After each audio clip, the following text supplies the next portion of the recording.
Hello, everybody, and welcome to Cinema Savvy. It's myself, George, joined once more by Tayte, and we have a very special guest for you. We have Faisal of the Latte Firm here to join us on a review/discussion on All or Nothing Arsenal. Of course, the new series out on Prime Video, which we can all stream now. We've all streamed it. I'm sure a lot of you will have in the comments, and we're gonna get into that. And before we get into the socials, I should say, Faisal, how are we doing tonight? I'm really good. Good. Really good. Excellent. And Tayte, just for those unfamiliar, you're wearing a Liverpool top, and we're not here to mock you. But what I think is very exciting, probably for any Arsenal fans watching, is we're going to get an outside opinion, someone that's not an Arsenal fan, getting their thoughts on the series, on characters, players, and the whole story. So that is going to be very exciting to get your thoughts on a lot of this. But before we get into any of that, what we want to hear from everybody watching at home. So please do comment below your thoughts on All or Nothing Arsenal. And I said, if you're a fan of not just Arsenal, we don't get to do many football stuff on here. There was an Arsene Wenger documentary review from last year, which was really fun to do. But maybe hit the subscribe button. There's a lot of stuff happening at the moment. And I said, please comment your thoughts. This is a live stream. We want to hear your thoughts. Even if you don't support Arsenal, just comment them. And if you do, let us know what club you follow, because it's really interesting to hear from those. And Tayte, where can everyone find us as well for the social medias? So you can find us pretty much everywhere for any of the social medias. So go onto Twitter, go onto Instagram, that is at cinema_savvy. Go onto Facebook and letterboxd.com, that is Cinema Savvy. Just type it in, you'll find us. The link is in the description as well. And go into our Redbubble store where you can pick up a t-shirt, a cushion, a mug. There are so many different things you can pick up right now. So go onto there and find us there. Absolutely. So, with that in mind, what we'll also do, we have Matt in the comments. Good evening. We have a Chelsea fan, a genuine one. I always like to point out. Lovely to see you, Matt. And actually, what I'm going to do, Faisal, just for those unfamiliar with Latte Firm, do you want to introduce the channel or what you do for those that may be unfamiliar? Yeah, sure. Thanks, George. Latte Firm is a YouTube channel that I set up just over a year ago, just to kind of talk about Arsenal. It was something that I wanted to do as a release during the pandemic, and it's basically grown into this monster that is now uncontrollable. But we've got 17,000 subscribers and 14,500 followers on Twitter, and we've just smashed the first 1 million views. So we talk about Arsenal. We have post-match reviews. We have late night lattes, as I like to call them, during the week, where we just have more informal, relaxed sort of chat about the club. And it's been amazing. So if anybody's interested to hear what we're talking about, then get following on Latte Firm and give the YouTube channel a check.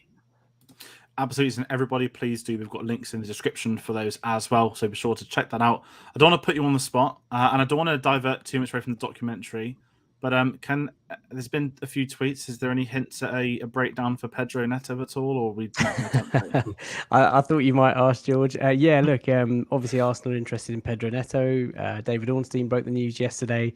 He is a player that I love, but there is a lot of Arsenal fans out there who think that I jinx signings by doing the breakdowns too soon. So what I've said to everybody is that I'm going to wait until maybe a fee is agreed, or until there's a bit more substance in our sort of pursuit for him. And when that happens, there will absolutely be a breakdown. I love the player. I think he's going to be electric if he joins, and what a signing he'd be. No, it is exciting, and even without again rumours, the fee is lower than I think a lot of people did originally think it could be too. So that's going to be an interesting one. And what I actually want to do, so if we really get into this again, trying to take it as a documentary discussion alongside the real life stuff, we're going to actually jump into our very original thoughts. So maybe more so the background or nothing. I have not seen the Man City or the Tottenham one. Or even I'm going to be blunt. I've not even seen the Sunderland crying one on Netflix because I don't. When you just sit on your list on Netflix for years and you just don't see it. I know Dave on this channel is a massive Sunderland fan as well. Obviously, I saw the Danny Rose clip from the Spurs one. I think everyone saw that. I'm really shocked, and I know there's it's one of the biggest rivalries in football is Arsenal versus Tottenham. So I'm really shocked that you didn't want to, kind of spy on enemy lines and just kind of have a peek into. No, it's a great question because I've got a colleague in my team that's a Spurs fan, and he I don't think he's watched the Arsenal one, but my sort of logic is that there's so much TV to watch. Can I justify watching 8 hours of Tottenham Hotspur? So I've seen clips, and I don't want to mock it too much, but I am surprised I've not seen the City one, if I'm being blunt, because I'm a massive fan of Pep Guardiola, and obviously Arsenal, Arteta's in it as well, and so is our new signing Jesus and Zinchenko. So the background to me is I've not watched this. Obviously, I'm a football fan, and I like to go to games as well. But when this series got announced, I was really nervous. And Faisal, I don't know if you can remember, I feel like this documentary was formally announced after the first 3 games of last season. I feel it was in that international break. So I remember when the news came out, everyone was sort of terrorizing Arsenal fans, which I can put up with that. That's fine. But I was nervous. But at the same time, as the season went on, I was excited and then a bit of nerves again. And really sort of hype heading into it. Background, when the release date came out, I was trying to speak to Amazon PR, so all that sort of stuff. And I was ready for it. I was excited. But I feel a show like this will always depend on how the season goes for anyone's interest as a fan of that club. I don't know. And that's why sort of jumping to you first, Tate. I mean, you'd have probably laughed right when you first saw the announcement, not even being honest. I will be perfectly honest. Yes, it was actually quite hilarious. I think I messaged you straight away saying, oh, here we go. Like, it looks like it's going to be a very interesting season for Arsenal, like starting with 3 losses. And I can't really speak now as a Liverpool fan, given the current results that we're going through at the moment. But when you get kind of an announcement of, okay, there's going to be a very invasive film crew coming in and doing a deep dive of your football club, and this is the start you've had, there's always going to be a lot of chatter about it, and actually quite a lot of hype going into it for every other fan apart from Arsenal fans, who at that point were probably thinking, oh no, this is going to be really, really bad. But just for the season as like a whole, you guys had so many ups and downs. It made for great entertainment to watch through. Dare I say, it wasn't as entertaining personally for me as the Tottenham one, because that had the whole Pochettino and like Mourinho kind of thing, which was humongous, like a manager changeover and stuff like that. I really thought that was going to be a massive disaster. But this series did deliver on a lot of the punches that you'd expect from this kind of series, especially with a football team that has a lot of history, that has been going through, should we say, a rough patch for the last few years, not really kind of challenging for titles as much as they used to, or not getting up the table as much as they would have liked to. But this series kind of showed that they still have a bit of fight to them. And I guess as football fans in general, we do want to see the behind the scenes. We do want to see kind of the highs and lows of teams like this. And this kind of provided on everything that we wanted. Yeah, and Faisal as well. Can you remember the announcement? I mean, you've had it a lot worse than probably anyone else been building up to it, but how do you feel with it all? Again, rewinding close to maybe a year. Was it around about a year ago now, that international break after the first 3 games? Yeah, it was. I want to, if I may, George, just on the previous stuff that's been covered. I've always been a big sort of nerd when it comes to these sorts of shows. I think I remember, showing my age now, being Liverpool when Brendan Rodgers was in charge. They did the sort of behind the scenes thing there. I loved Sunderland Till I Die. I thought that was absolutely fabulous. I loved it so much that I actually went to manage Sunderland on Football Manager, and I remember covering it on social media. It was the saddest thing actually looking back, but it was so enjoyable, and I got to know like all the players, and I was so engrossed that I wanted to take Sunderland up to the Premier League. And it's really sad now thinking about it, but Man City was great. It is. Man City was there was. It's a bit like how they play football. Like it was an inevitable outcome, and it was a bit sort of robotic. But the Spurs one was quite entertaining, and like it showed Mourinho in certain ways. I liked the one-to-one player interaction, which I'm a little bit disappointed about from the Arsenal perspective, because there weren't enough of those conversations, in my opinion. But when it was announced, yeah, look, the first thought in your mind as a fan is fear, because you've just lost 3 games on the bounce. You're worried about all the memes that might come out and the banter that you're going to get. But ultimately, it is about going behind the scenes to how a football club is run. And I'm the sort of person that wants to open my eyes to that. I want to be educated. I want to take it all in. I want to see what happens. It's not just about 11 men and a subs bench on a Saturday afternoon. Like, there's so much complexity, so many layers to a football club, that I find it really intriguing. I find it fascinating. And I'm really glad that like Edu got his airtime. They showed bits of Vinay. They showed obviously lots of Mikel Arteta, which I'm sure we'll talk about.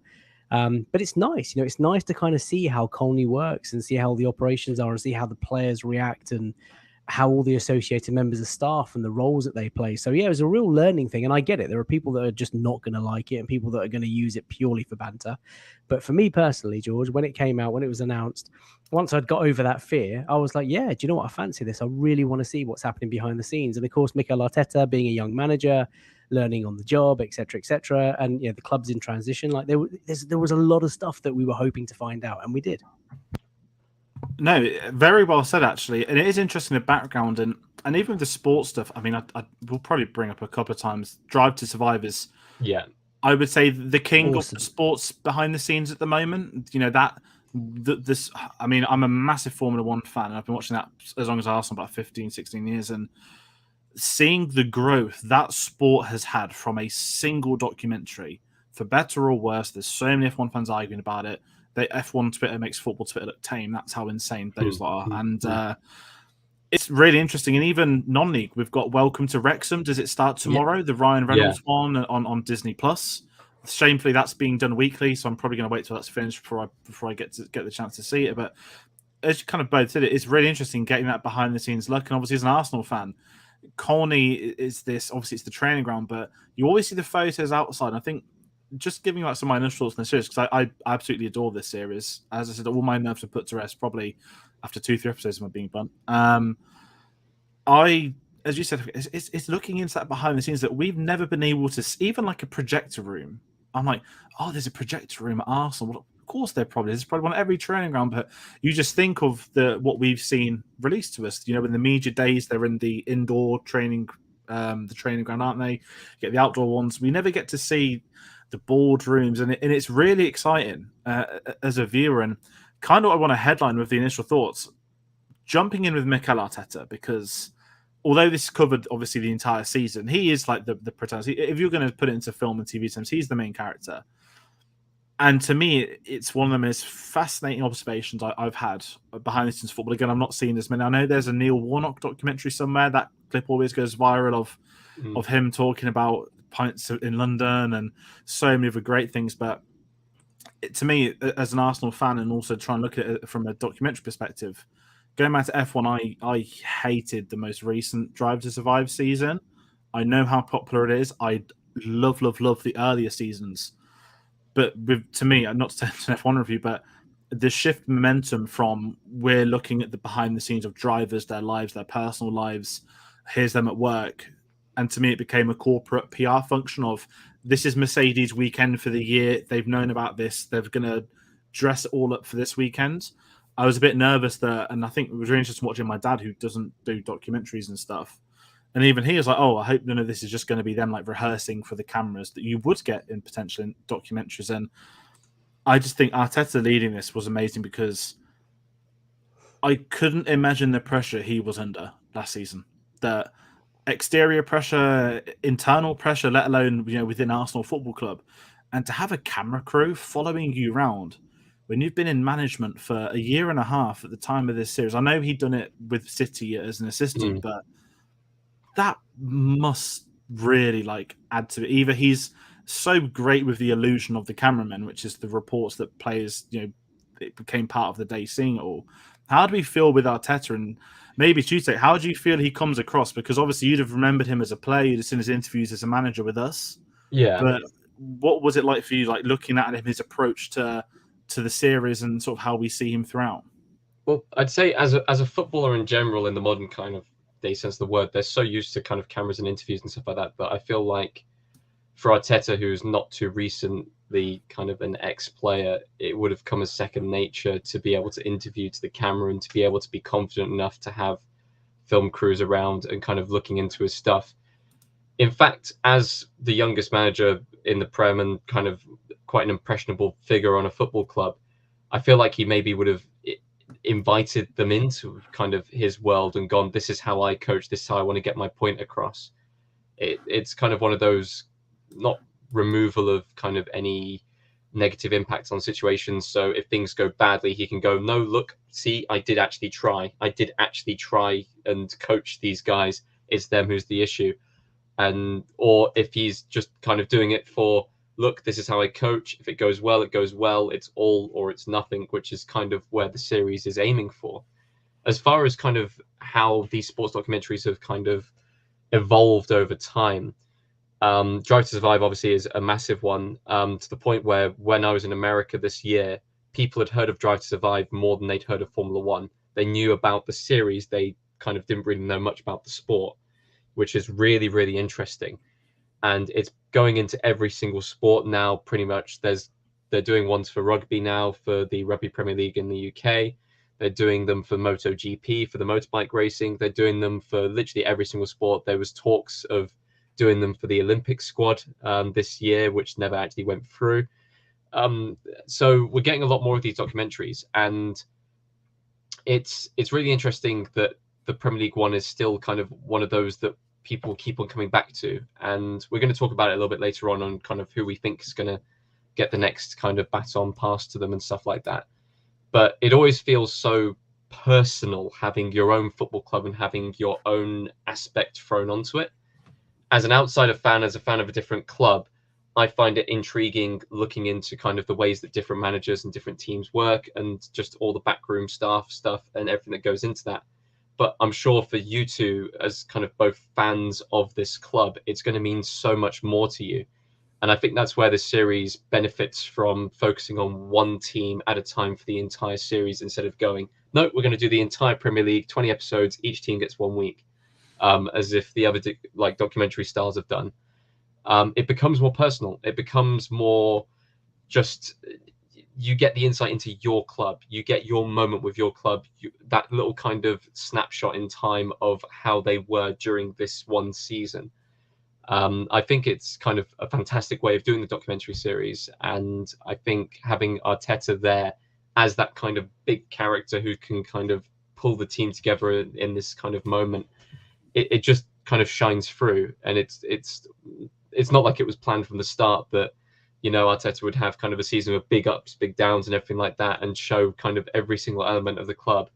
But it just happened to work that way. So I think the series as a whole benefited from that. Fight as well. I mean, not just thoughts on Arteta, but how a year ago, how would you have felt about him taking on the role, not taking on the role of manager, being at the forefront of everything that happened? What are your initial thoughts of him, how he comes across, and also, you know, how we see him with the players, with the team on the match days? Is that eye-opening, or is that something that you felt was just completely different to what we might have expected from him? Well, from his perspective, I mean, look, it's a big risk. You know, you're a new manager. You've left something that was really good at Manchester City, where you've been winning loads of honours as a sort of, you know, coach in the background, as it were. And you're allowing cameras in, like Tayte says, you know, to sort of monitor all of your actions, all of your conversations. And it allows people to make judgments based on what they see over 7-8 different episodes. So it's a huge risk, because if the season goes horribly wrong and you come across really bad, then it can do your credibility like, you know, the worst possible outcome, because future jobs might even, you know, future clubs might even be back and be like, oh, you're that guy who lost his fans, lost his players, and you were totally awful in that show. So it's a big risk. But then, you know, when you consider Mikel Arteta the player, when you consider what a model pro he's been his entire life, when you consider the words that Arsene Wenger used about Mikel, you know, he was the coach on the pitch, he was the professional, he was the leader. When you listen to the things that Pep Guardiola talks about, you know, he's one of the most intelligent people that he's ever sort of worked with. Like Mikel's a smart chap, and we've seen that. And so I think Mikel has a supreme self-confidence about him. So I think he went into it actually thinking, right, this is going to be great. You know, it's exposure for me as a coach. It's exposure to the club. Maybe I can, you know, hang out some of the toxic stuff to dry, and you know, people can finally see the troublemakers and the difficulties that we had to go through. And I think Mikel comes across actually really well. Like, I love the fact that he's so passionate. He's deeply ingrained with the values of this club, and he really gets it. He gets the traditions. He respects the history. He knows what it means to put on the red and white shirt. And I think that goes a long way. I also think that the way that he sort of handles himself with some of the players is top class. You know, you can tell that coaching is something that he gets kicks out of. You know, there was that moment where he's sort of on the training field talking to B or Bukayo Saka, and telling him about his body shape and how he should be pushing out wide. And I wanted to see more of that, but it shows you like he's always thinking about the game, very intelligent, very switched on, always wanting to work with his young players. And you can see that it's evident the way that some of our youngsters have come through the ranks, George. So I think Mikel comes across as really professional, really serious, very assertive. And I think he's also a bit of an innovator. And we'll talk about one or two of his questionable ideas, I'm sure.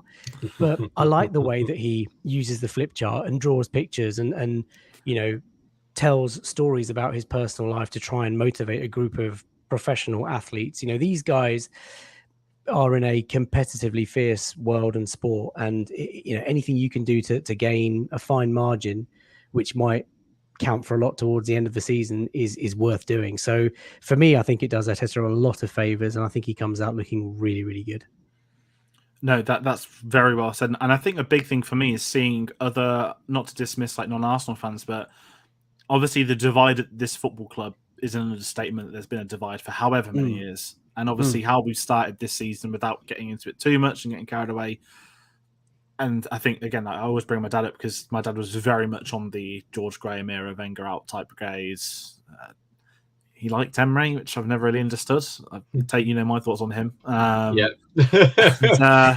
So our house has been a divide. We had a sister who used to watch it. She dropped off, just more of her life, more so than dismissive of football. But she did go to 10 away losses in a row, just across like 4 years. So she just really gave up. And it's this. I'm not saying this documentary united anyone, but I feel the release of this documentary, given that we did bottle fourth, and I will get to that Newcastle game maybe in a bit, because to me that was the most important game shown on the cameras for me for this series. But I would have expected this to be like ammunition for people that are Arteta out. And without delving into too much of the football side of it, I think because if they've consciously watched this properly for 8 episodes, it's not that long. If you've condensed an entire calendar year of football into 7 hours, maybe 6.5 hours.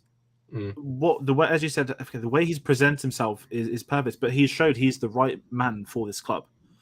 And you mentioned some of the young players, and this is what I absolutely love. Not just the fact that Arsenal have a very good academy. We know we have done for a while. Not that we've got this great young core coming through. To me, the most interesting stuff of the series is how Arteta manages the players, because you mentioned Foot Manager earlier. I don't know if you've used to play it too much. I don't know if you've ever spoke, but I will sync.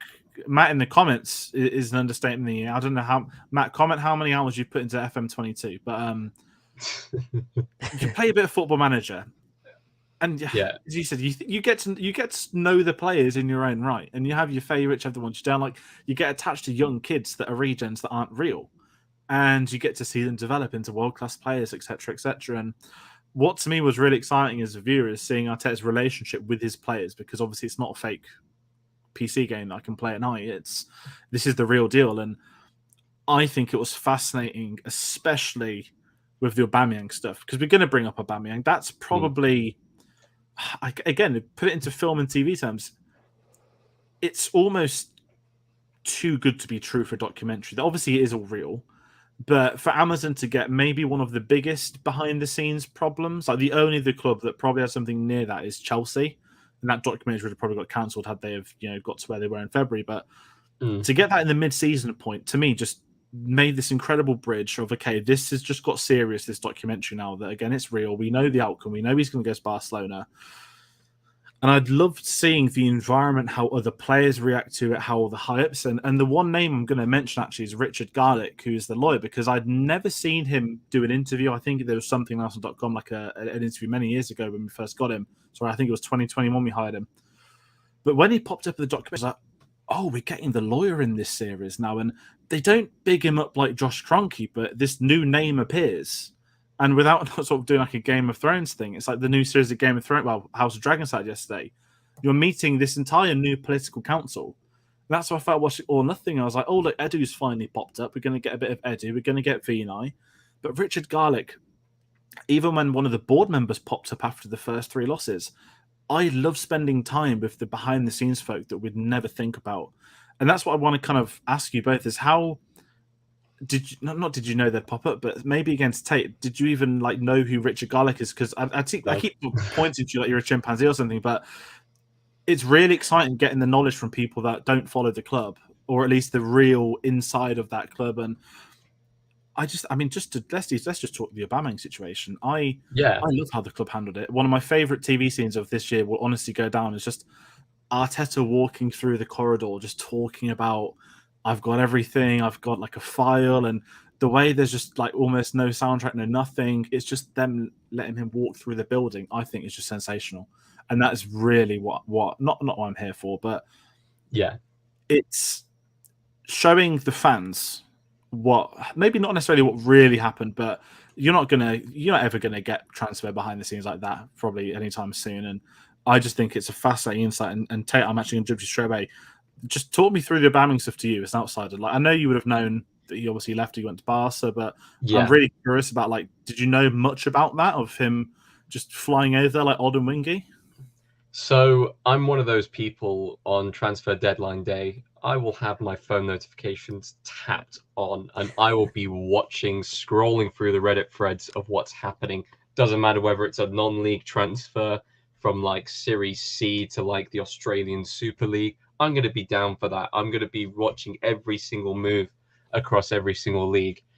And I just want to go back to Tottenham's All or Nothing, because that kind of had a weird villain with Daniel Levy being the owner of the club and kind of being shown in a very negative light, and it being very obvious that he was the villain of that series. I don't mean to say that every single documentary needs to have a villain, but if the documentary was going to have a villain, and this being that documentary, it would be Aubameyang. He is the villain of this documentary from an outsider's perspective. And whether you love the player, whether you kind of, over the seasons for you guys, like, he was such a fantastic player for you, to see his kind of downfall and his shortcomings being put very much into the light, to the point where we have this entire transfer saga, which he basically pulls the trigger on himself through kind of selfishness and through other means. It's really interesting seeing that kind of, not downfall of a player, but kind of how quickly a person can fall out of love with a club and how quickly that club can fall out of love with him. It's really interesting, as like not being kind of in the Arsenal inner circle and not being kind of a massive fan of Arsenal, to see the way that it was handled just from start to finish, because you get rumblings even from the first episode that something may not be quite right there. You just build and build and build. We're getting closer to deadline day. We're getting closer to the transfer. More and more stuff comes out, a few extra kind of offhanded comments and stuff like that. And it gets the actual transfer, and you're like, wow, he properly forced their hand. He just went. He flew over there and stuff like that. And I do remember on transfer deadline day seeing, oh, Aubameyang to Barcelona. Oh, but like they need to get it done in time, and oh, there's complications with it and stuff like that. And he's already there. And it's like, what do you mean he's already there? And it's like, I can't remember who was it, but I remember this famous transfer day deadline. Was it Odin Wingy? In the car. Who was in the car and went. And it felt a bit like that, but on a bigger scale. And watching this all kind of unravel and stuff like that in this one episode, I think it was very well filmed. I think it was very well done. If you need a dramatic pinpoint moment of the series, that's absolutely it. I think that was genuinely the most entertaining thing from the series, apart from, for me personally, watching the different ways that Arsenal tackle the Liverpool games. But no, I think it's really interesting because he was very much a hero in the opening few episodes, kind of being painted on as like the club captain and kind of a prolific goal scorer and everything like that. And we get to kind of episode 4 and 5, and now suddenly that has turned very sour. He's not training with the team. He's going off doing his own thing. He's kind of almost forcing the hand, kind of to play a card. So it was really interesting. And Faisal, what do you make of that? Yeah, look, do you know what? You guys have hit the nail on the head. He was almost the perfect villain, wasn't he, Aubameyang? Like, we knew how it was going to unfold. We knew, like Tayte says, like, you know, the transfer deadline day, just reminiscing about it now, like there were gaps. We were just thinking, why is it taking so long? Why is it so complex? I like the fact that the documentary has sort of shown it to be quite a transparent process, that Arteta kept a dossier of everything that his captain, his talisman, his best paid player in the squad was doing, and repeatedly turning up to training late, going absent without leave, not returning on time, being late for a game, the North London derby of all games as well. And I remember the club statement, George, that we issued when the captaincy was taken off him. And I remember the words were very deliberate, very intentional, where they said, due to a repeated number of breaches of club regulations, like, you can't do that as the club captain. So as a player, like, I have no sympathy for him. I think he's worked out quite all right for him, to be honest. He's got a hefty payday. He's gone to Barca. He might end up at Chelsea and, back in London again. And, so it's weird how football works. But I think the documentary did really well. And I think they'd said enough for Arsenal fans to be quite content with the fact that, well, actually, we did the right thing. And to go back to your point, George, about the documentary being an eye-opener to those who maybe weren't leaning towards favouring Mikel, I think this has probably given them enough insight into the man, into the way that he carries himself, into how seriously he takes training, how important culture, the environment, being a professional is. And you can only be happy, like, as a football fan, if that's your gaffer implementing such an environment and having such discipline about the place and expecting hard work and honest work from your players.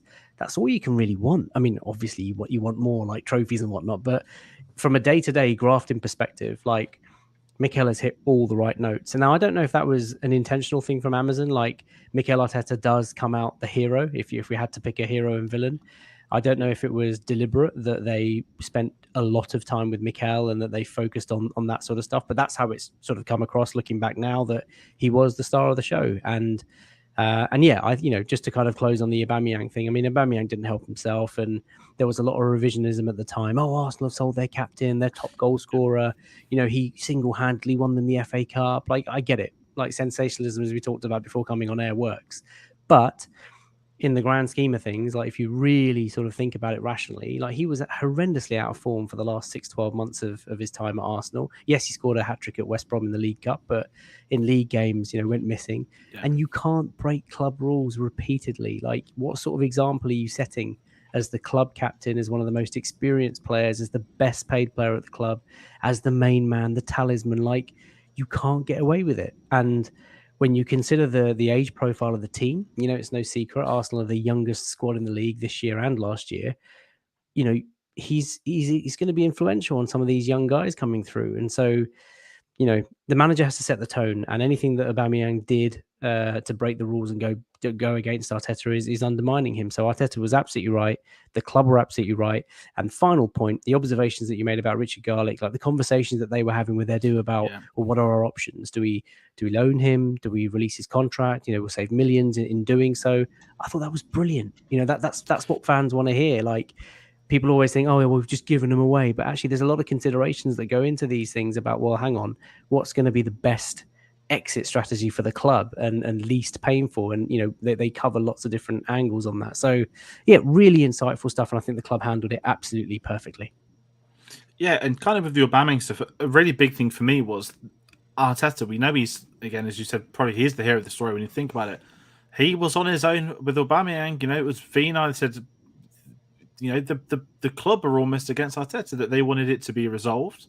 You can understand why they want it resolved. And I think for them, and this gets into the editing and documentary, what do you want from a documentary? Do you want it to be a PR gimmick?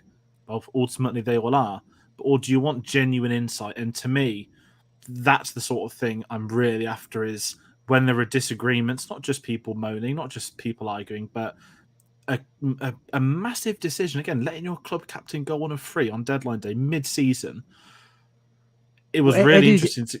Edu's interview, sorry to interrupt, Edu's interview was really good, wasn't it? Because I think at the start of one of the episodes, the lady or whoever was sort of producing it asked questions about, do you think Aubameyang going is the right thing? And Edu actually said, well, he's one of our best players. And, actually, I don't think I'm sort of with Mikel on this, but... so it showed that, like, actually the key stakeholders were having these conversations and having these thoughts, and they were not in favor of just parting company on a whim.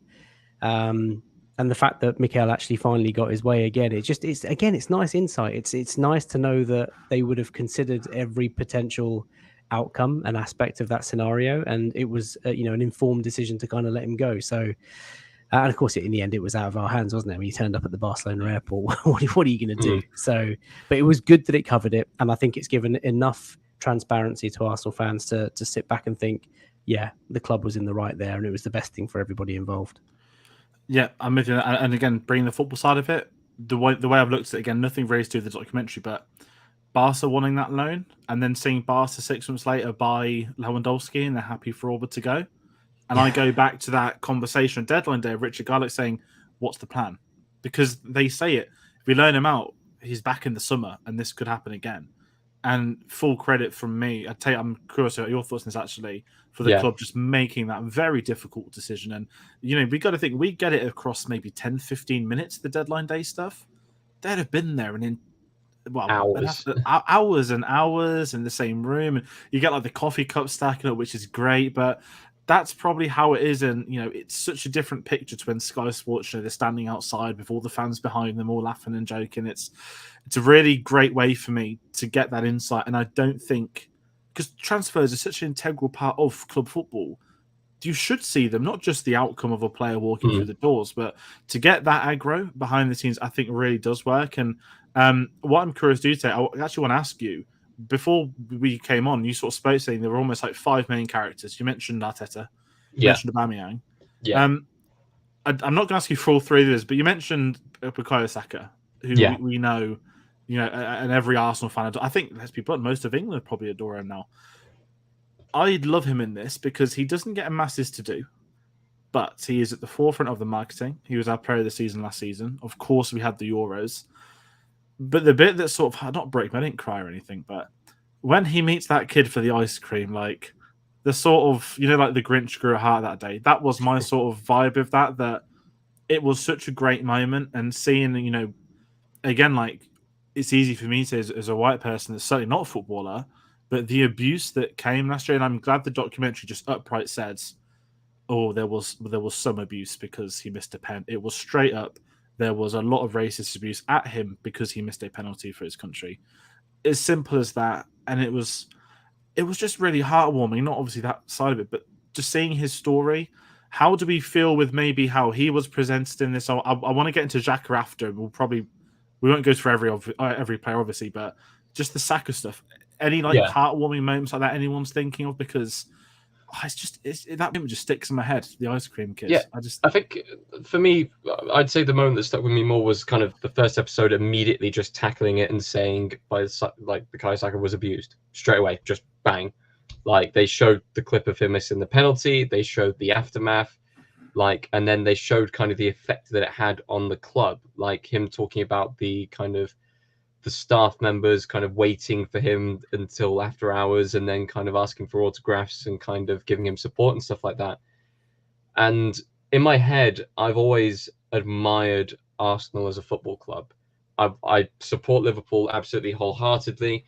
If there was a second team in the Premier League that I would go for, Arsenal would probably be up there because I've always admired what Arsenal stands for in general. They seem like a very upstanding club across the board. I always used to kind of admire being beaten by kind of likes of Henry and Perez and stuff like that back in the day. But like from kind of top to bottom, it feels like a club that the fans are very much at the heart of it. And any kind of player reaction where they get that kind of levels of abuse, you knew that every single fan would be behind that player from Arsenal, and every single fan would kind of have their input into that. And every single person linked with the club would be there to support him from the day he got back. Now, not every club would feel like that vibe. Like, I'm not going to name other clubs, but I'm saying not every single club would have that similar amount of support coming back to them. Because the owners probably don't care, and the managerial team really only care about the football that happens on the pitch instead of kind of the stuff that goes on in the background. So to see that in episode 1 straight away and see that kind of support going to him, and being kind of your player of the year for the last few seasons, and being kind of the young upright kind of star that's going to be rising up and will probably kind of, you know, be with you guys for a very long time, unless a team comes in and steals him. Fingers crossed for Liverpool doing that. Yeah, like he's one of those players with a promising future. So for the documentary to kind of focus in on that and notice that he's going to be a massive star in the future was a very, very smart move. And to focus in on kind of the abuse that he received and kind of how he's dealing with it, how the club's dealing with it, was really nice to see. I think the most pertinent moment of that first episode, the most brilliant moment, was how they actually covered the Brentford fans clapping Saka when he came on as a sub. Like, I get all the stuff, Tate, you've just talked about, like, you know, how Arsenal reacted and how they made a point of it by showing the highlights and everything that he went through. But I think the documentary did a wonderful thing by showing the standing ovation that Brentford fans gave him when he first got onto that pitch. And, you know, Saka even talked about it in the show. And I think that is brilliant because it addresses the fact that this issue is there, but it also sort of suggests to people and people watching around the world, let's not forget, that actually the vast majority of English, British people, football fans, stick towards what sort of. I think that was really touching. And just to finish on Bukayo Saka, from my perspective, George, he's a guy, as you know, I love. Everything about him I love, from just the way he carries himself, the way he plays football. His smile is just so wholesome. Like, you just want to give him a hug, and he feels like I'm his dad. Like, I just feel so proud of him. And to have him at Arsenal Football Club is a blessing. Like, the way he you know, he's an ambassador. He is a future, you know, he's a diamond. He is our star boy. And, you know, when I'm in the stands, like when he gets a kick, I sort of wince a little bit, thinking as if like it's my son getting kicked. And I find everything about him just so wholesome and so honest and so pure. And everything about all his appearances in All or Nothing, you know, when he dressed up as Santa, giving out the gifts to all the club staff, like that's what Bukayo's about. That's what B's about, as it were. And I hope he just reaches, you know, the very top in this game, because he deserves it. I think he's on the way up to it, and it is going to be exciting. And, you know, not to get into like branding, but he is. Look at the poster for this series. I think it's the thumbnail. You've got Mikel, Saka right at the top of the pyramid of the other players, and I think he's going to be not just a player that carries this club, this country. I don't want to get into boring stuff like FIFA. He's a FIFA cover star in the making. He's a player that will have it all in the grasp, and I think he's got from what we've seen, he's got the mentality, I think, and the approach to make good of his career and what potentially he has. And again, it's just, you know, getting to the football side of it, it's just exciting as an Arsenal fan that, you know, not every club's perfect in their own regards, but certainly with our academy, I've got a real faith in our system that the players that we bring through, they tend to be well-grounded. You don't get stories in the media of the kids on the academy out on the lash. It's very, I don't want to say like publicly run, but it's very respected and renowned, and there's reasons as to why. And that's how I've always felt about Arsenal's academy. And it's great. We've got this amazing young core. Even without delving the conversation, I had Jack Wilshere being one of the coaches already. I don't think you want to break any rules with Per Mertesacker as in charge. Yeah. He is one militant dude. So yeah, he probably deserves a lot of credit. But yeah, Jack's joined the forces now. He's getting his badges. I think that's good to see, George. You know, old pros, celebrated pros coming back, winners, people who've played at the highest level, to come and be involved in the academy setup is brilliant. And actually, there's I know we're talking All or Nothing, but Arsenal have got their own Hale End Academy documentary that's out on the YouTube channel, which is phenomenal. So yeah, I think it's great to have them around. But again, just going back to the point, some of the youngsters that are coming through, you're right, George, you've nailed it. There is a professionalism about them. There is a determination about them. And the way that they are applying themselves at such a young age to carry this giant club, you know, through this transition is remarkable. Really, really remarkable. Yeah, and I'm kind of with that. Well, I want to move on to again. We're not going to go for the entire team. It'd be too long. As great as it'd be. I really want to talk Granit Xhaka, and I'm just, Faisal, I know you're a massive fan of his. I've always loved him. I've even, and this will annoy people, even when what happened with the armband, I was fully on his side. I mean, anyone that's been to the Emirates knows how vicious those fans are when things aren't going the right way. And it was a breaking point moment, what he did those years ago. And I've honestly, in the lead up to that, I don't want to moan to football, but the insane bias from the referees, the media's regard of him, his own club's regard, the death threats to his wife as well that were reported at the time.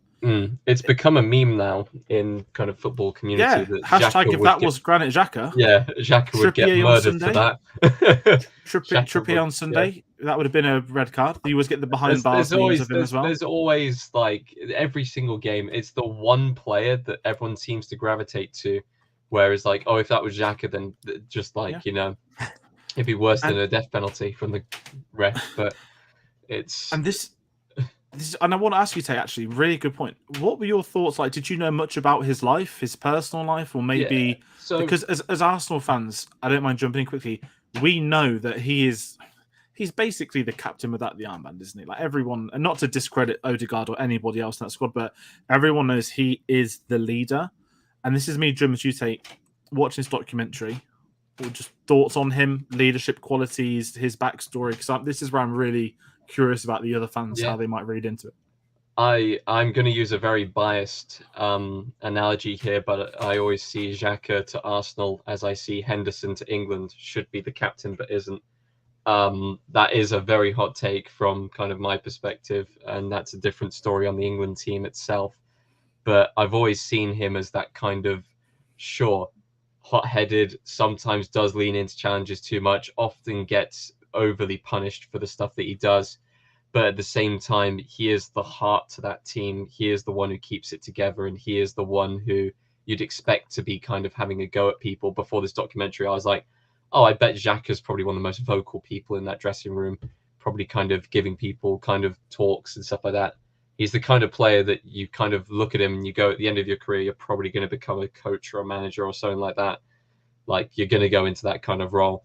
I knew that before the documentary, and the documentary kind of cemented that with not really much focus on him at all. Like one episode where it kind of delved a bit deeper into him, but it kind of reinforced what you already knew about him, that he is that kind of strong character that is able to pull a team together and is able to kind of run a squad. And I mean, with the whole Aubameyang thing, and even with the whole armband thing, because I do remember that happening and it being such a massive thing just across the whole footballing community. It's like, wow, this is like not the death of a captain, but it's like it's weird kind of seeing him, in that situation and stuff like that.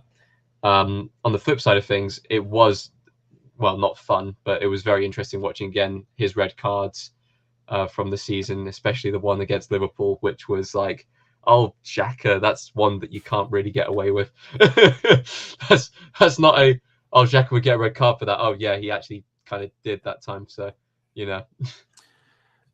It's interesting with him, isn't it? Because I said I love him. I'm a big fan of his, and even bringing. I mean, he had a chant in the away end of the weekend. I haven't made out. Do you know what the lyrics were? I couldn't make them out on TV. If I'm being absolutely honest, I heard Xhaka. I was like, oh my god, it's a Xhaka chant. Like, I want to point out that I didn't watch any football from this footballing week, and we won't discuss any further past that.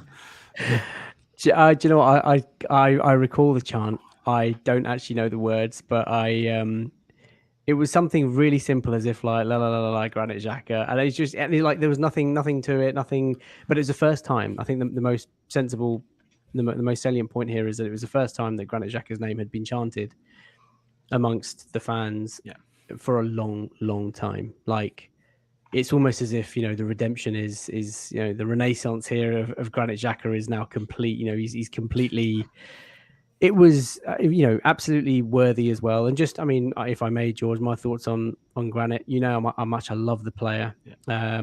I love the fact that he told some of our fans to F off that night by doing that, because he talked very openly and very bravely about all the criticism and the abuse and the awful stuff that he'd received, the death threats that his wife and kids were threatened with and all that sort of stuff. And, excuse me, to recover from that and to be so mentally strong to want to play for Arsenal again is phenomenal. And like you said, he is the leader without the armband. I'm lucky enough to be close to lots of people who are at the club, and they all say the same thing. He's a model professional, respected in the dressing room, trains harder than most, one of the first in, last out, all that sort of, old cliche type stuff. But he genuinely is like the leader in the dressing room. I think Odegaard is probably a nice captain from a PR perspective. Like, there's no negativities around him. He's a young guy. He's going to be at Arsenal for a long time. But Granit Xhaka, everybody knows he is the real, real leader in that dressing room, and he's Arteta's coach on the pitch. So I think Zinchenko is going to be wonderful for him because Granit Xhaka finds himself in positions where he's advanced and then he's always tracking back and it's suicide. It's things like at Anfield where he was, just trying to close something down and he's just completely chopped it in the air and the player gets sent off. But I think Zinchenko is that cover to recover and to allow Xhaka to go forward. I mean, Xhaka's finding himself in the box. Like he's headering the post and he's scoring goals and he's assisting Jesus. I mean, I'm going to see a lot of that Granit Xhaka this season and I'm really going to enjoy it. So yeah, he came across really good, despite the very small coverage of him. But you can tell he's a vocal leader. I mean, for background, when I got the Arsenal home top like right at the end of last season, end of season sale, it was the day after the United game. I was on such a high, and I was like, "Am I going to get a Xhaka top?" I was like, "You know what? Did you? No, because I would have loved to, but I just thought if I'd have done it, the next game it would be a red card, wouldn't it? And I can't be that person. But it's one of the just I love talking about it, too fair. And it's the right page. They're like, I understand that people don't want someone to shout at the crowd. I noticed what rewind back, but I think that was the Emery era as well. And I think there was obviously that there was tension behind the scenes of Emery too with a lot of players, but that whole. I wasn't at that game. I remember I was actually at an evening with someone in London. I took my phone out to check the score, and it was like a text from my dad, like ranting, like Xhaka's just told us all to F off. I was like, yeah, fair play to him. Like, they've got just because they get paid well and they play for your football club, it doesn't give you a right over them. And that's always been my concept. That I've never minded players that they've had to snap back. They have. And again, I get they want to keep their cool. Obviously, he's not going to punch anyone as long as you don't cross a legal barrier. I don't care. And it's amazing with this documentary that, again, other people who might not have liked him will get to see a new side to him. And I think that's been a really interesting step. And what I kind of want to move on to is actually talking not about the editing of the series, but obviously we know they've took this entire season, they've took it down into 8 episodes. I kind of want to ask you both, how do you feel about the editing? Because we mentioned Aubameyang earlier, and the one thing me and my dad spotted watching it, you can tell we're obviously not fans of this anymore, you never once heard him speak in the dressing room. Same with Lacazette, actually, if I'm being blunt. After a loss, after wins, well, okay, you got Aubameyang asking for 2 days off. Does that really help us leading the dressing room? I don't know, but I thought it was interesting observation. We hear nothing from him at the point he is captain. Now, is that real? Did he just never speak in the dressing room? Or was that an editing technique to build up for his downfall? They're the sort of questions I have. And obviously, none of us are going to have the answer. Amazon will. Arsenal will. But how do we both feel about like the events, how they're portrayed? Because if I'm being blunt, not just the captaincy stuff, I think Amazon's done a very good job about presenting the season. They don't shy away from terrible losses. They don't, also shy away from great wins. If I've got one criticism, if I'm being absolutely honest, and Tayte, not to pick on you because I know we've had this chat multiple times. Yeah. And I understand why they do want to do it because of illegality. The Liverpool game being postponed with the fake COVID tests, and us in turn clearly being annoyed and cancelling the Tottenham game. Now, I understand they might not want to delve into any of that, but that's the only, to me, big event I feel this show didn't cover. But it doesn't ruin the experience or anything that it doesn't. Has anyone felt like that with anything else in the show? Anything like glaringly obvious that's been missed? Yeah, FK kind of said earlier, like with the whole personal interviews thing, which was in the Tottenham series, really did come across as like a more personal kind of like manager to player relationship. There was an awful lot between Mourinho and Dele Alli, which I remember, which really kind of came across and kind of really stood out from that series. Whereas this series, there was absolutely nothing personal between the player and the manager, apart from on the training ground. There was no kind of like come into my office, let's have a chat, how are things going, kind of debriefs and stuff like that. It was all done by different members of the coaching staff. That would be kind of one of the things that stood out for me, at least. It's apart from that, there isn't really anything that I can think of. I would happily argue about the whole COVID test thing, but that's definitely for another time.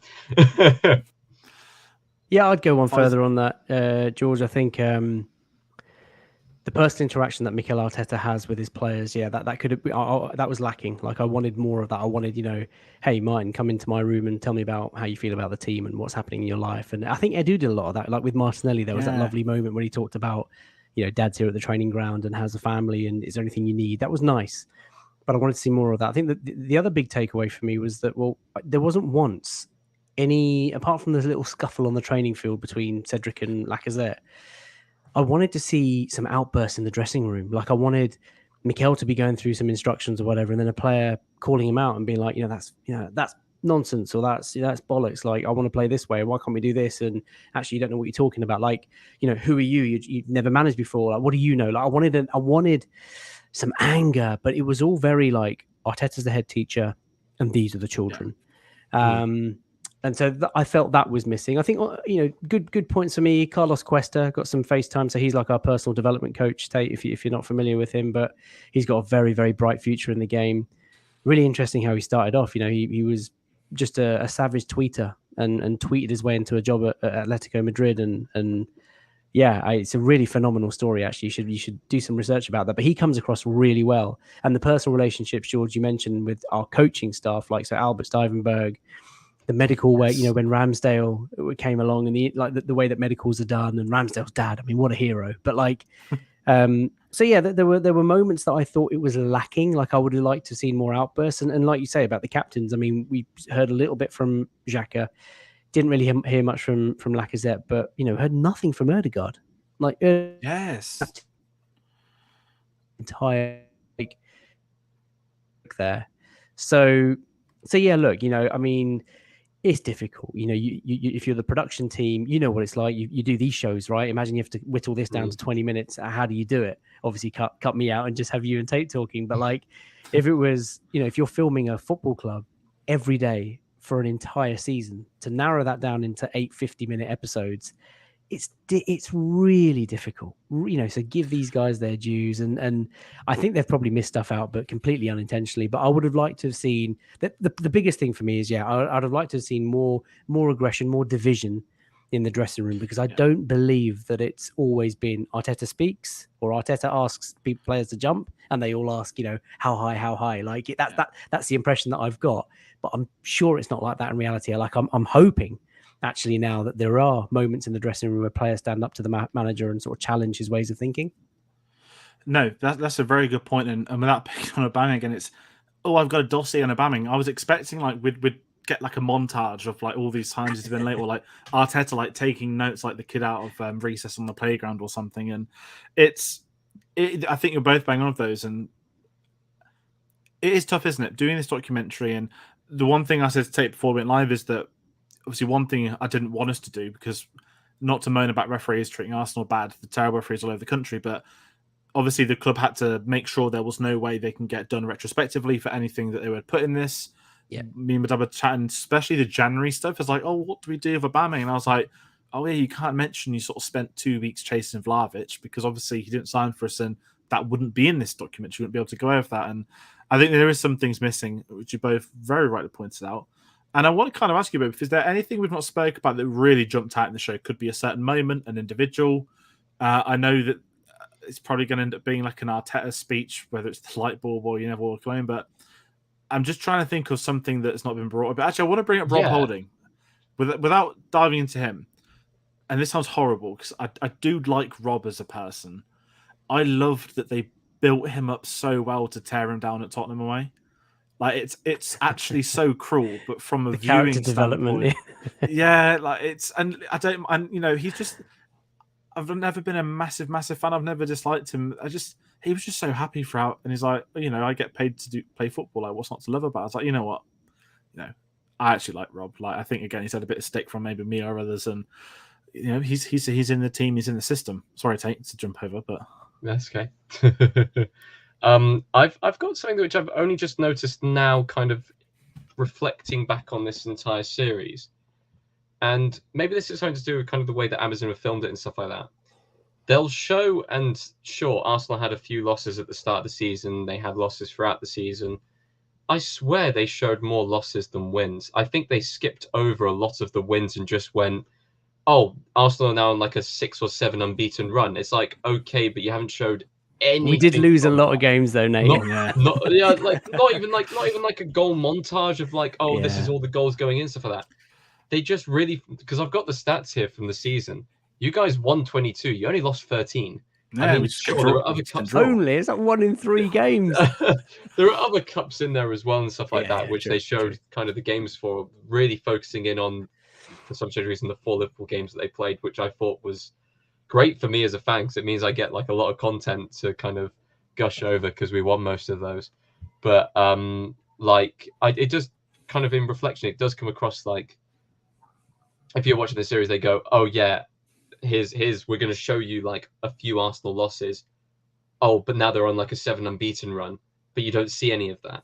I think that's a very interesting way of filming it. I feel like maybe they could have shown kind of the actual build up of kind of, oh, we've won this game. Oh, we've won this game. Oh, and do you know what, Tate? Maybe it goes back to that point about it being, like Arteta's just very much in control, and the players just do what he says, and it becomes quite vanilla. Like, go and win this game, they win a game, and it's like, okay, well, there's nothing really interesting to kind of report here. So really, they're focusing on when they lose. And like moments of adversity and moments where there is something that they can sort of film and make something out of. But yeah, I mean, look, again, it goes back to that point, isn't it? You've been filming every day for a whole season. To try and condense that down to like 8 50-minute episodes is difficult.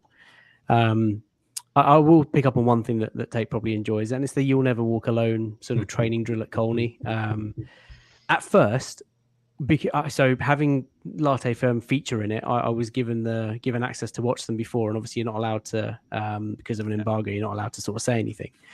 And I remember saying to like my closest, like nearest and dearest, saying, "Oh, there's a really cringe-worthy moment here," and I couldn't say anything, but it was a training thing. So my instinct said, "Oh, I don't know what Arteta's doing here. Like, if you're putting a speaker out to try and replicate Anfield, like, what are you doing?" And then when you think about it, and you think that these guys are just a normal bunch of guys, and all they know is football, right? They've been in and around football since 5, 6, 7 years of age. They are finely tuned athlete playing at the top of the game. And I started thinking, well, hang on a second, is this really innovative by Mikel Arteta, or is this just batshit crazy? And had it have worked, and it didn't work, I get that, but had it have worked, you could have looked back and thought, well, it's fine margins, right? Anything to get an extra 1 or 2% from your team, because that's what it comes down to at top level sport. It's worth doing. And what I've concluded is that there must be so much of this stuff that happens up and down the country in different clubs. Like, there must be so many like crazy batshit off the cuff ideas that managers just come into on training and go, right, we're going to do this today. And players are just like, what? And some of it works, and obviously some of it won't. And so, yeah, it was interesting that it was filmed. But I thought it was, I at first, I suppose in closing, I'd say at first I thought it was just like really weird and cringe. But actually, when I think about it, he's just trying different ideas to try and G up the troops. He's trying different ideas to make people want to play better and elevate these guys' games. And when you think about the fine margins at the top of the game, if you can get 1% out by doing something a bit crazy in training, then why not innovate? That's the way to do it. No, really well said. Actually, it's almost a beautiful segue that, not to get into that game, but I hate saying, "Oh, we were great for the first 35 minutes," but when you go back to that Anfield game, they were fired up, and sort of how I would talk about those 4 games is it's just a gulf of quality from that season. And I know that since last night, there's been an interview from Arteta going around from 2020 when we beat Liverpool 2-1 at home with COVID, and he sort of said that the difference right now is the quality of the team. And it's really interesting. Obviously, I'm not going to make predictions for this year, whatnot, but where we are at the moment in terms of not points, but performances on the pitch, I'm probably going to lead with. We're in a position where I'm excited for that first big game in a couple of weeks. I know we've got Liverpool in October, but it's interesting getting a look into him, because without sort of jumping, one thing glaring obvious, the documentary is clear, we need a striker, and we've obviously signed one who I think is going to be an understatement, calling him the signing of the season in absolute truth. When Gordon's going for 60 mil, Gabriel Jesus for 45 is beautiful. But we kind of want to jump in with that, the tight margin stuff as well. This Liverpool, I mean, Tate, what was the gap last year? Not to sort of rub it in, but was it a point below City in the end? We ended up 1 point below City in the end. And you got to think, a game like that at Anfield, not ifs and buts, but if Arsenal won that, got an extra 3 points, we finished 4th. And I mean, you would still want to win the title, but the logic is, I feel that football now is at the tightest it's ever been in terms of the gap between 4th and 5th, 1st and 2nd. Relegation battle last year all the way. even Europa Conference League, West Ham bottled sending United into it, and it's much more competitive, isn't it? I mean, it's like at every level of the league, like teams, the gap is closing. Maybe not the very top, but the gap is closing. I mean, all these clubs have got so much money. Forest have spent what 160, 70 million this summer. Mental. I feel like there's loads of mini battles happening all over the league at the moment. For like the last 2 or 3 seasons, like I remember always tuning into Match of the Day, and they have kind of like, oh, what's happening on the final day? And I remember like 2 or 3 seasons ago, Man City won the title by a lot, and then there was no battles happening for Europe. It was all tied up, and there was no battles for relegation. It was like, it's the final match of the day of the season. You should be looking forward to this. It's boring. Whereas last season, it was like Premier League title was down for it. Europe was down for it. Europa Conference League was down for it. You also had the relegation battle. There was so much going on there, like across the entire league. And it's getting like that. And I feel like TV shows like this benefit from that because it just adds to the drama. You don't need to fabricate any of the drama that's happening because there's the teams you're focusing on should be in the thick of it. And I guess, is that a good point to talk about what team comes next? Or it was going to be a beautiful segue. The first question I'll ask you both. I mean, we know it's supposedly Newcastle, but it's not been outright confirmed yet. Again, if it's like ours, they'll announce it. They'll announce it, and then it's like, I think it was on the Daily Mail. There was reports of cameras, but Amazon haven't officially unveiled it. Would we have wanted to see a second season at Arsenal? Because I know I mentioned that again on the spaces you did. But also, kind of following from that, what other Prem club do we think we would have wanted to see? Because if I'm going to be blunt, so you mentioned Forest. The concept of an all or nothing, a fallen giant that's not been in the Prem for 23 years, to come up, spend 150, 60 mil on 16 players. I wanted to see a Forest documentary. Again, I know that, but of how Amazon has presented this series to me as a viewer, as an Arsenal fan, as an insight, I'm probably not going to go and watch the Spurs one still, but I will watch Who Comes Next, and I will be watching the Wrexham show, but I'm really interested to see who you guys think could work great as a series, because I'm just going to be blunt. I know that Carl's watching. I know you're a Newcastle fan. The concept of the sport washing from Saudi Arabia to me is disgusting. That Amazon we know is they've got Jeff Bezos as the owner. They're not all clean, but for how much I've enjoyed this show, I think could be wasted on a sport washing exercise from Saudi Arabia. Whereas I think Newcastle also, it's just a bit too early for them. Like, it would be quite bland to see Eddie Howe with the start. I mean, like, look, he's doing a good job. And they're obviously a big club. They've got a good team, and they've played well this weekend. But give it another couple of years. Let them have their A-class manager in post and fiery characters on the pitch, and let them be splurging 200-300 million and not giving a shit about FFP. Like, that's the interesting stuff for me. Like, Chelsea would have been explosive coverage. I mean, to see all the stuff that's been going on there, the new takeover, the way they just exit players and buy players and just chuck money about. And I mean, look, I hate Chelsea, but it would have been. Sorry if anyone's watching from Chelsea. Matt, if you're watching, comment, because I know he's a Chelsea fan. I want to hear his thoughts as well. Yeah, you know what it's like, George. Excuse me, boss. But no, I think Chelsea would have been explosive stuff. I mean, even dare I say, like United would have been quite entertaining this season with the new manager and Ten Hag and how he sort of builds. But I want to throw the United hat into the ring as a Liverpool fan. I absolutely despise Man United. They're the worst team in the league. They're absolute scum. But at the same time, entertainment value, absolute entertainment value to be able to watch that. You've got Ronaldo coming towards the end of his career, who's kind of stuck in the club. You've got a brand new manager. You've got the owners that would happily take the money from Amazon and then never reinvest it into the players.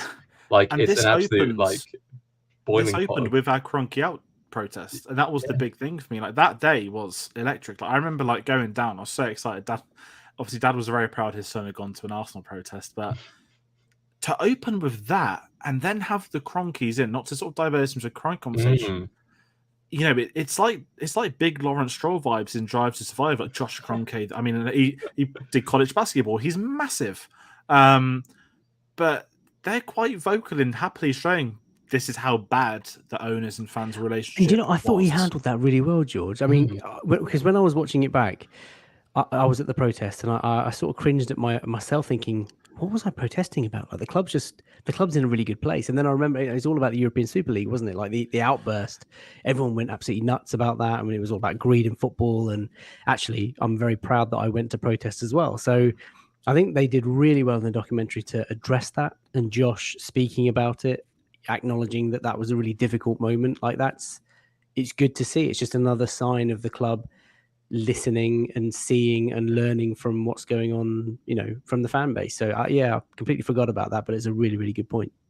And I think as well, for me, that protest, I don't think it was about the Super League for Arsenal fans. I think it was something's not been right at our club for a while. And without getting to too much behind the scenes, but the stories that Party was the first ever cash injunction the Cronkies did. I don't know if you've heard that before, but 2019 or 20 now, and they first got invested in 07.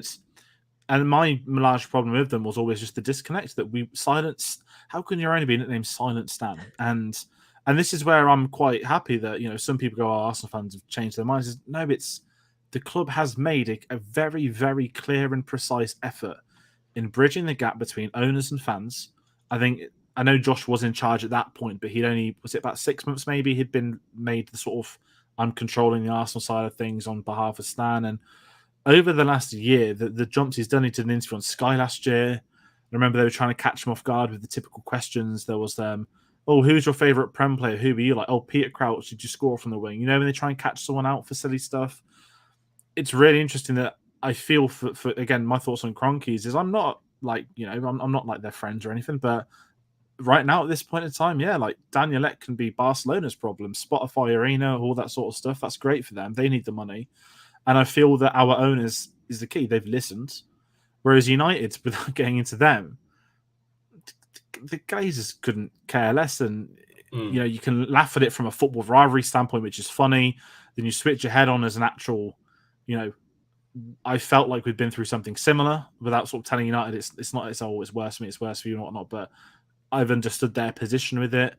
Tayte, you might be a bit too young, but when you had the Gillette in the 2010 before the Americans I remember that. I remember that age. Christ almighty, I remember that. And this is it, that modern football, this owner investment is important for these documentaries. And just going back to the concept of a Chelsea documentary, I would love to see it because not to mock Chelsea too much, but I do not rate Todd Bowley. And as we cover film on this, so him being head of the Golden Globes and owning Chelsea, that is being head of the Golden Globes right now is a very, very what would you say, Tate?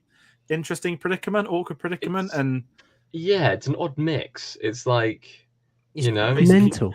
It's mental, is what it is. Like,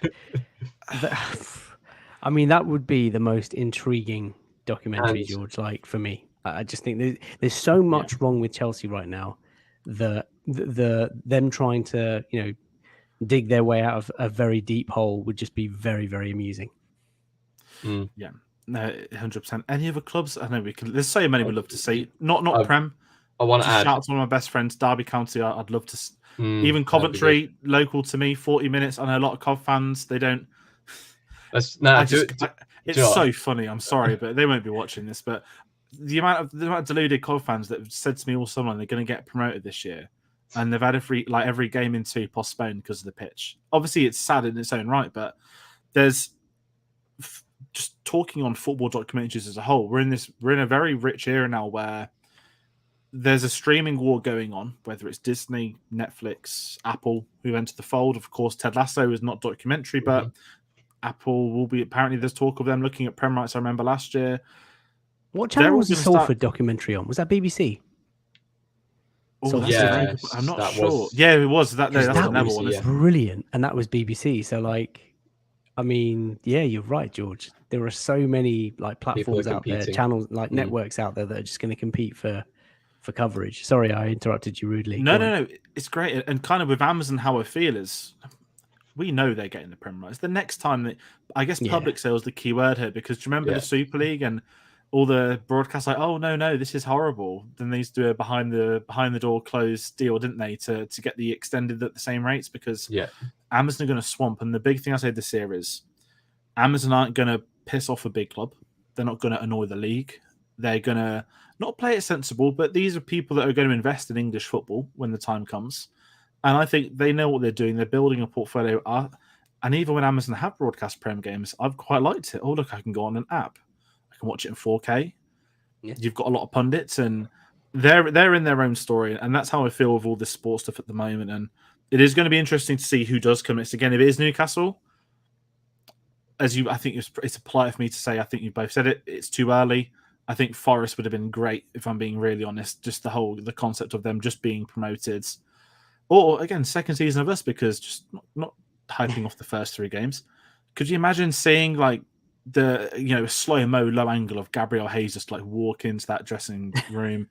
You've got the Brazilian sort of quadrant now at Arsenal, haven't we, as well? And it's just a shame because it's a project, isn't it? And the project isn't just 12 months. The project is 2-3 years, and actually we're a year, 2 years away from what Arteta and Edu have said is going to be challenging for the league title, and that's where the biggest frustration comes in, that it wasn't a happy ending last season.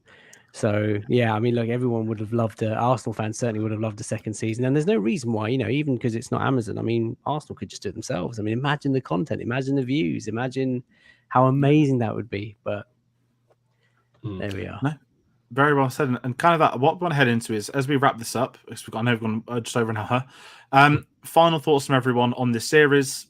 Because to me, I've kind of alluded to it. Like, I've absolutely loved this. It's one of my, I won't say favorite shows of the year. Documentaries are hard to do, but in terms of what I usually go to off my sports stuff, this absolutely nailed it. As an Arsenal fan, I was worried heading into it. I've come out excited, desperate for more, and I feel that not just the club's in a very good place on the pitch, but quite clearly we can see there's competent people working behind the scenes to help push us forward. So to me, full credit to Amazon. Also, we're not speaking about Daniel Kaluuya. Massive fan of his. Loved the club picking him. And if anyone hasn't seen his amazing red carpet interview, where he called all the Arsenal fans wankers, this goes back to the Granit Xhaka stuff. I am with him 100%. What an absolute legend. And everyone go see Nope if you get the chance, because he's in that recently too. If I was to wrap up things, because I've seen all 3 series, I can kind of put them almost in a ranking order now of how much I enjoyed watching them. I personally enjoyed watching the Man City one and Tottenham one a little bit more than the Arsenal one. I think the kind of initial kind of instinct of watching a behind-the-scenes documentary that went so into detail with the Man City one puts it a little bit above Arsenal, although I did really enjoy this series. But the Tottenham one, for me, just with the drama that went on with that, I feel like it just kind of it elevated it for me. It felt like kind of a event of watching it and stuff like that. And I would recommend it, George, to you for you to watch. Even as an Arsenal fan, you should give it a watch, just because it's an interesting insight into that little snippet that has now pretty much completely been washed away within the space of a year of the era of Mourinho at Tottenham, which was hilarious. But as far as the series as a whole, it's another great documentary series. If you want insight into kind of how a football club runs, into how the players interact with different people, how the manager kind of interacts with various different things going on, such as transfers and just general life club things, like being introduced into new people that you'd never even heard of as an outside fan, I really enjoyed. So I love the series. I think it's a fantastic series. I love to see more. Probably not Newcastle. Pick another team maybe for this season, give Newcastle an extra year to kind of build themselves up before going for it. But yeah, no, Daniel Kaluuya as well, fantastic. They always seem to get really good narrators for these series. I think, was it Ben Kingsley the first series, and then last series was Tom Hardy. Tom Hardy, was it? Yeah. So they tend to get really good narrators for each of the series. I have no idea if it is Newcastle, who on earth are they going to get? Who's a big Newcastle fan who's a massive celebrity? Like Ant and Deck. Anton Deck. There we go. That'd be awful. Do you know, it'd be quite entertaining, to be fair. Is there any of it? There's probably a load of celebrity. Anton Deck, as long as it's not Shearer. Sam Fender are the two which stand out for me, who are like big Newcastle fans who are like, celebrities. It's like Russell Crowe, like a secret Leeds Newcastle fan, isn't he? Is he a Leeds fan? No, did he narrate the Leeds one? I haven't actually seen that. I can't remember. I know that one of those sentences is like an odd kind of like, oh, you support them? Why? Like, makes no sense. Yeah. But... And Leeds had a follow-on year, by the way, George. So that's what I know. That's what I was. Know. Was it you? Yeah, you were the one who said it, didn't you? Yeah. Because the way I kind of see it, that again, like if I was the Amazon producer, I'm going straight to Arsenal. Also, I don't want to moan about financials, but we got 10 mil for this. That's more than we got for like Aubameyang, Lacazette. So many Arsenal players made more money off an Amazon show than them. But you've just got to think, if you're a producer, you'd say, okay, let's get these guys. This could be an interesting follow-up, and then let's watch Newcastle in the background. But Yeah, sorry to dive in. It is fascinating. And again, it's this modern sports area that we couldn't imagine thinking 10 years ago we're going to get really intense behind the scenes stuff on a regular basis with big clubs as well. Not just, other clubs. It's some massive clubs and jumping to the Ryan Reynolds stuff again. Because there may be a welcome to Wrexham if we can get the episodes from Disney, but that's one we'd love to cover on the show. I've said to them before, please Disney, if you're listening, because the reviews are out today. Everyone got the full series. And actually, sorry to add another question. The fact that we got 8 episodes across 3 weeks, sort of half binge format, half prepare for the new season.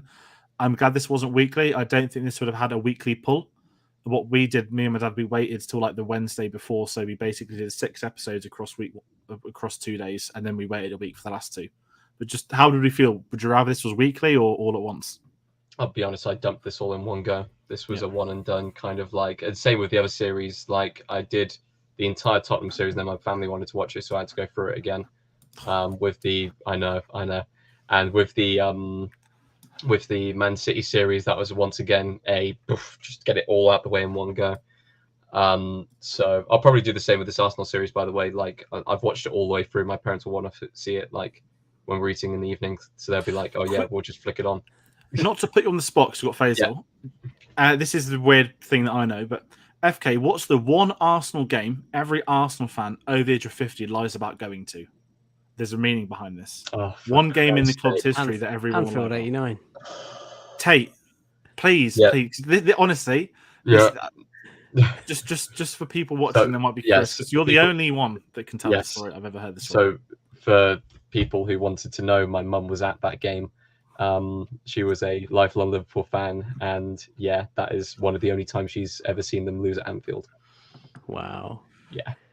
Anfield 89. How many Arsenal fans lie about it? Like every Arsenal fan just lies. So there were like 120,000 Arsenal fans at Anfield that night, apparently. But I was like, Tate, it's like you're the first ever Liverpool fan that's openly said anything about it. Like it's fantastic. I just wanted to get that story out there, but no, it is. It's been a fun discussion tonight, and I think again with this series, we've spoke about a lot. So, final thoughts, FK, and then we'll wrap it for everyone at home too. My final thoughts are, George and Tate and everybody watching, is that it is tremendous. There are football fans who crave this sort of insight, this sort of access, the exposure to what goes on at these giant clubs on a day-to-day basis. And if you want to learn about that, this is a great way of absorbing all of that stuff and just, stimulating conversation and discussion. So for me, it's been fabulous. And I wish there was a happy ending for Arsenal. Like, had we have won something last year, or had we have actually qualified for the Champions League, there would have been a real feel-good factor about it, because actually watching it was quite painful at moments. And I just think it's absolutely brilliant. And I know there are going to be fans that are like, just won't touch it. We'll never watch it because they're just not keen on it, and all they want to watch is football, and that's fine. So for me, brilliant. I wish they could do Arsenal forever. And it's further reinforced my love for Mikel, because I want him to succeed so badly. I loved him as a player. I always wanted Arsenal to sign him. I loved him at Everton. Sorry, Tate. And the way he carries himself, like, he's the main man. He's the guy who's going to take us to the very top, and I can't wait for it. No, that's amazing. I'm the same. Arteta, big fan of Arteta. Behind the scenes story, when I was younger, I used to have proper Lego hairs, because I thought Arteta's hair, it doesn't, in the rain, it wouldn't ever change. And that's how I used to sort of approach my hair, because it's like all weather as long as you can get. I'm surprised we don't sell wigs of Arteta at the ground. I'd buy one. Could you imagine that? Liverpool at Anfield, sometimes they have the old sort of like really curly hair wigs, don't they? Like the Afro sort of wigs. But I'd buy an Arteta Lego head. That's quality. I mean, not to divulge, but we've had a Lego new camp. Let's get a Lego Emirates on the go. Arteta minifigure, and we'll be well on our way to just giving the club all that transfer money. But I'm diverting this. So what I want to hear, everybody at home, please do comment your thoughts on All or Nothing Arsenal. And I said, if you've been watching it live, we hope you've enjoyed it. If you're not watching it live, you're on demand, please do comment, let us know your thoughts. Again, if you're supporting of the club, we're curious to know your thoughts on what you thought of Arsenal. Would you like your club to be covered? Just comment, let us know. And that is there. And there's a lot of things happening on the channel. We're in the middle of our Steven Spielberg retrospective. Episodes coming every Tuesday. This evening, we're Catch Me If You Can. Next Tuesday, we've got The Terminal going up. A lot of other Spielberg stuff coming out. So if you're a fan of Steven Spielberg, please do consider hitting the subscribe button. Tate, we've got a hell of a lot of stuff happening. We're going to do a video on Thursday, just sort of previewing the end of the year. We've got the festival. We're going to be going over a load of stuff. There's a lot of TV shows at the moment as well, actually. Where can the people find us? What's the best place for them to do so? So people can find us on Twitter and Instagram at cinema_savvy, Facebook and Letterboxd. Just type in Cinema Savvy. You can also find us on Redbubble as well if you want to pick up some merch. But yes, please tune in to our Thursday video where we'll be kind of updating you on what's going to be happening up in the next few months, because there is so much happening. There's an unbelievable amount happening. We won't spoil anything now, but go and tune into that video and go and find us on the socials to find out what times everything's going to be going up for that. Excellent. And FK, once more over to you. If people don't follow you, they should. They probably already do. I've already asked you about Pedro and Neto. You mentioned late night lattes. For those unfamiliar, when's the next one? When's the next Twitter space as well? There's a lot of questions there, George. First of all, thanks for having me on. I've really enjoyed it, and to be able to reminisce about such a wonderful documentary with two very knowledgeable guys, it's fantastic. Thanks for everybody watching as well. And I think if you want to, listen to more Arsenal content, then of course Latte Firm. So at Latte, Latte Firm, as in football firms. Check out the YouTube channel.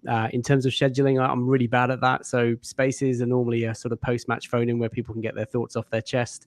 Very positive at the moment, of course. And late night lattes are like a couple of times a week. Once normally, they're normally sort of like a day or two before a fixture, where we just sort of look ahead and have fans from opposition fans coming on and telling us about what their thoughts are on Arsenal. So Tate, I'd love to have you on for the Liverpool game. But yeah, that's pretty much it. Latte Firm. Definitely. So I said, everybody, please do. It's been an honour to get on the channel. I said we've been even before Latte Firm, one of the best Arsenal Twitter accounts. We haven't said the great G-word gargantuan tonight, and that's precisely what this review has been. So thank you for jumping on. Thank you for everybody at home, and be sure to join us on the next one. Take care.